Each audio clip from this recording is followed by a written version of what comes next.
Welcome, dear listener, to a tale where nothing is quite as it seems.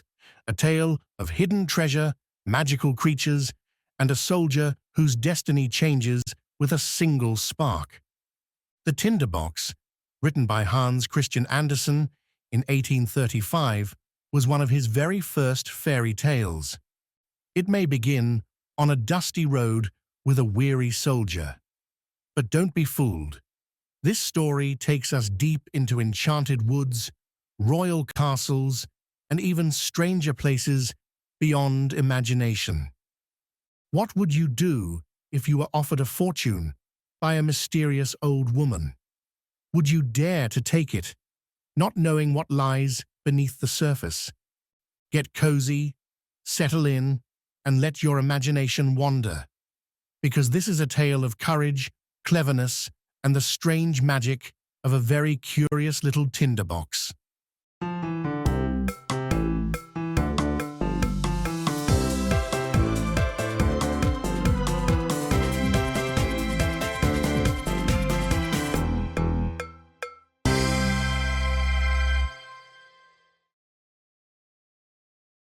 There came a soldier marching down the high road. 1, 2, 1, 2. He had his knapsack on his back and his sword at his side as he came home from the wars. On the road, he met a witch, an ugly old witch, a witch whose lower lip dangled right down on her chest. "Good evening, soldier," She said, "What a fine sword you've got there, and what a big knapsack. Aren't you every inch a soldier? And now you shall have money as much as you please," "That's very kind, you old witch," said the soldier. "See that big tree? The witch pointed to one nearby them. It's hollow to the roots. Climb to the top of the trunk, and you'll find a hole through which you can let yourself down deep under the tree. I'll tie a rope around your middle so that when you call me, I can pull you up again."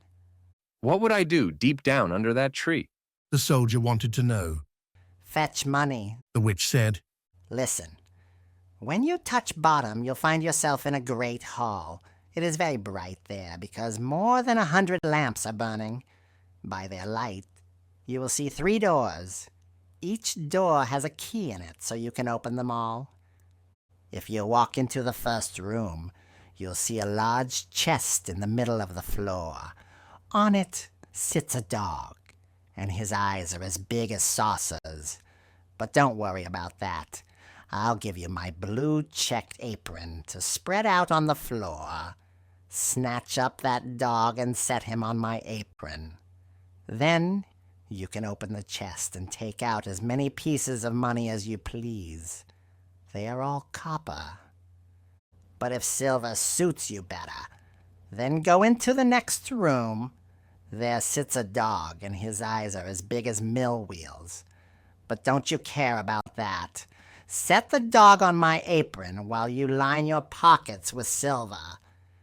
Maybe you'd rather have gold. You can, you know. You can have all the gold you can carry if you go into the third room. The only hitch is that there on the money chest sits a dog, and each of his eyes is as big as the Round Tower of Copenhagen. That's the sort of dog he is. But never you mind how fierce he looks. Just set him on my apron, and he'll do you no harm as you help yourself from the chest to all the gold you want." "That suits me," said the soldier. "but what do you get out of all this, you old witch? I suppose that you want your share?" "No, indeed," said the witch. "I don't want a penny of it. All I ask is for you to fetch me an old tinderbox that my grandmother forgot the last time she was down there." "Good," said the soldier. "Tie the rope around me." "Here it is, Said the witch. and here's my blue checked apron." The soldier climbed up to the hole in the tree and let himself slide through it, feet foremost down into the great hall where the hundreds of lamps were burning, just as the witch had said. Now he threw open the first door he came to. Ugh! There sat a dog glaring at him with eyes as big as saucers. You're a nice fellow. The soldier said, as he shifted him to the witch's apron and took all the coppers that his pockets would hold. He shut up the chest, set the dog back on it, and made for the second room. Alas and alack! There sat the dog with eyes as big as mill wheels. Don't you look at me like that? The soldier set him on the witch's apron. You're apt to strain your eyesight. When he saw the chest brimful of silver, he threw away all his coppers and filled both his pockets and knapsack with silver alone. Then he went into the third room. Oh, what a horrible sight to see! The dog in there really did have eyes as big as the Round Tower, and when he rolled them, they spun like wheels. Good evening. The soldier said, and saluted, for such a dog he had never seen before. But on second glance, he thought to himself, This won't do. so he lifted the dog down to the floor and threw open the chest. What a sight! Here was gold, and to spare. He could buy out all Copenhagen with it. He could buy all the cake woman's sugar pigs, and all the tin soldiers, whips, and rocking horses there are in the world. Yes, there was really money. In short order, the soldier got rid of all the silver coins he had stuffed in his pockets and knapsack to put gold in their place. Yes, sir, he crammed all his pockets, his knapsack, his cap, and his boots so full that he scarcely could walk. Now he was made of money.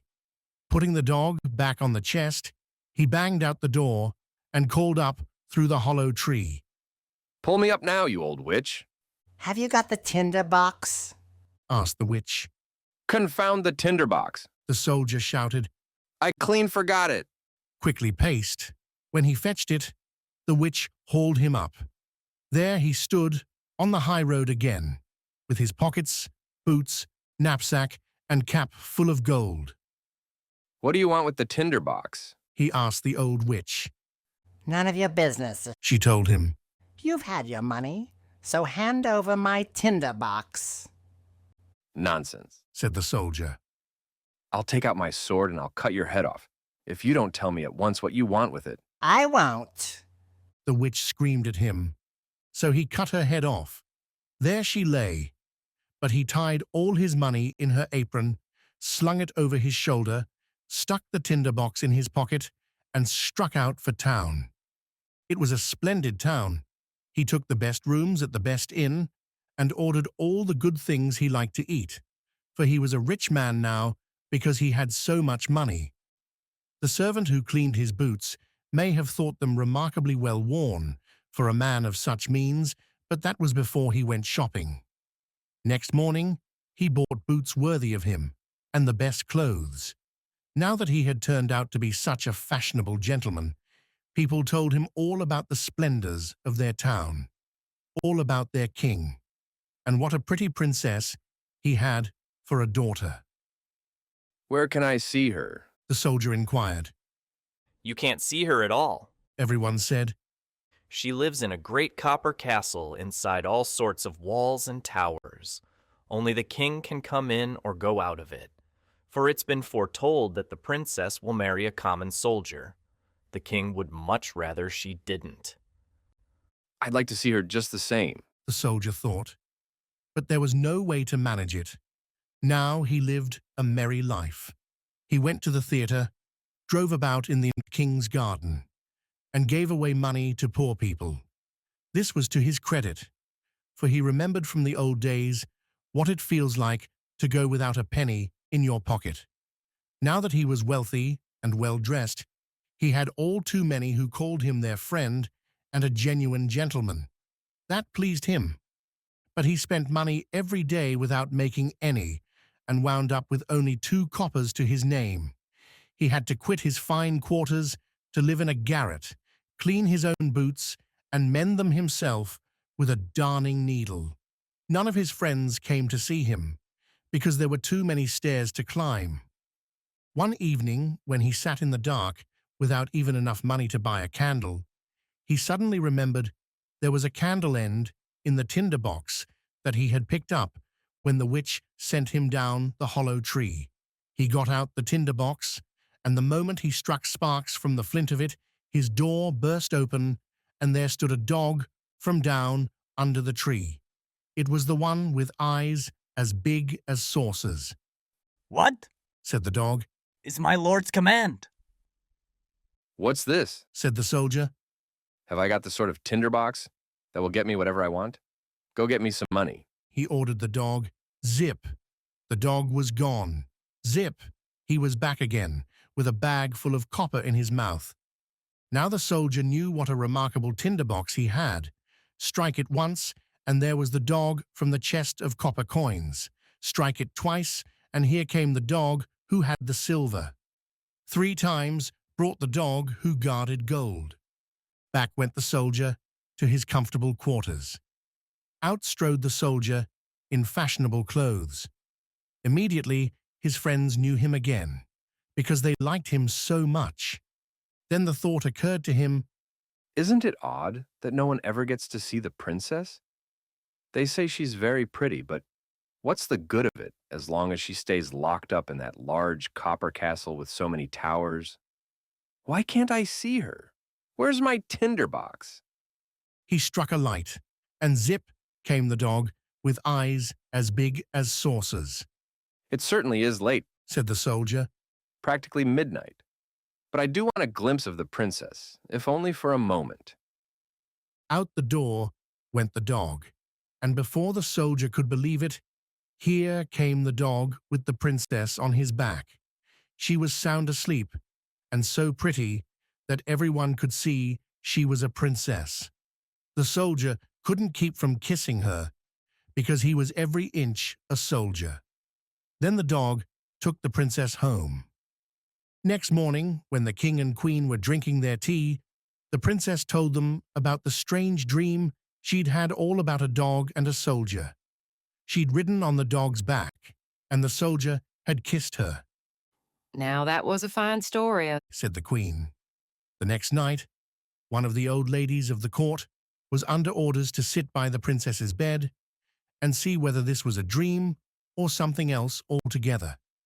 The soldier was longing to see the pretty princess again, so the dog came by night to take her up and away as fast as he could run. But the old lady pulled on her storm boots and ran right after them. When she saw them disappear into a large house, she thought, Now I know where it is. and drew a big cross on the door with a piece of chalk. Then she went home to bed, and before long, the dog brought the princess home too. But when the dog saw that cross marked on the soldier's front door, he got himself a piece of chalk and cross-marked every door in the town. This was a clever thing to do, because now the old lady couldn't tell the right door from all the wrong doors he had marked. Early in the morning, along came the king and the queen, the old lady, and all the officers to see where the princess had been. "Here it is," Said the king when he saw the first cross mark. No, my dear, there it is. Said the queen, who was looking next door. "Here's one, there's one, and yonder's another one." Said they all. Wherever they looked, they saw chalk marks, so they gave up searching. The queen, though, was an uncommonly clever woman who could do more than ride in a coach. She took her big gold scissors, cut out a piece of silk, and made a neat little bag. She filled it with fine buckwheat flour and tied it on to the princess's back. Then she pricked a little hole in it, so that the flour would sift out along the way, wherever the princess might go. Again, the dog came in the night, took the princess on his back, and ran with her to the soldier, who loved her so much that he would have been glad to be a prince, just so he could make his wife. The dog didn't notice how the flour made a trail from the castle right up to the soldier's window, where he ran up the wall with the princess. So in the morning it was all too plain to the king and queen, just where their daughter had been. They took the soldier and they put him in prison. There he sat. It was dark, and it was dismal, and they told him, "Tomorrow is the day for you to hang." That didn't cheer him up any, and as for his tinderbox, he'd left it behind at the inn. In the morning, he could see through his narrow little window how the people all hurried out of town to see him hanged. He heard the drums beat, and he saw the soldiers march. In the crowd of running people, he saw a shoemaker's boy in a leather apron and slippers. The boy galloped so fast that off flew one slipper, which hit the wall right where the soldier pressed his face to the iron bars. Hey there, you shoemaker's boy. There's no hurry. The soldier shouted. Nothing can happen till I get there. But if you run to where I live and bring me my tinderbox, I'll give you 4 coppers. Put your best foot foremost. The shoemaker's boy could use 4 coppers, so he rushed the tinderbox to the soldier. And well, now we shall hear what happened. Outside the town, a high gallows had been built. Around it stood soldiers and many 100,000 people. The king and queen sat on a splendid throne, opposite the judge and the whole council. The soldier already stood upon the ladder. But just as they were about to put the rope around his neck, he said the custom was to grant a poor criminal one last small favor. He wanted to smoke a pipe of tobacco, the last he'd be smoking in this world. The king couldn't refuse him, so the soldier struck fire from his tinderbox, once, twice, and a third time. Zip! There stood all the dogs, one with eyes as big as saucers, one with eyes as big as mill wheels, one with eyes as big as the Round Tower of Copenhagen. Help me.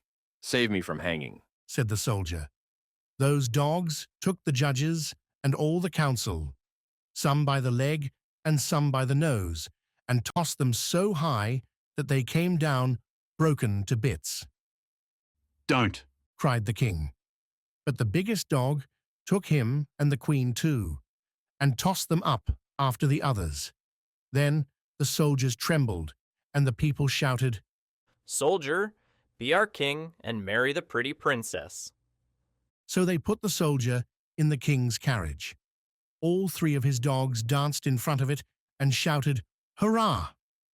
The boys whistled through their fingers, and the soldiers saluted. The princess came out of the copper castle to be queen, and that suited her exactly. The wedding lasted all of a week, and the 3 dogs sat at the table, with their eyes opened wider than ever before. And so, the brave soldier, who once had nothing but an old sword and a worn-out coat, now had everything he could wish for, all because he dared to light the tinderbox and follow where fate led him. This tale reminds us that fortune often favors the bold, and sometimes magic comes in the most unexpected packages. If you enjoyed this enchanting adventure, don't forget to like the video and subscribe to the channel so you never miss another fairy tale. And remember, make sure to come back for more stories here at Grandma's house.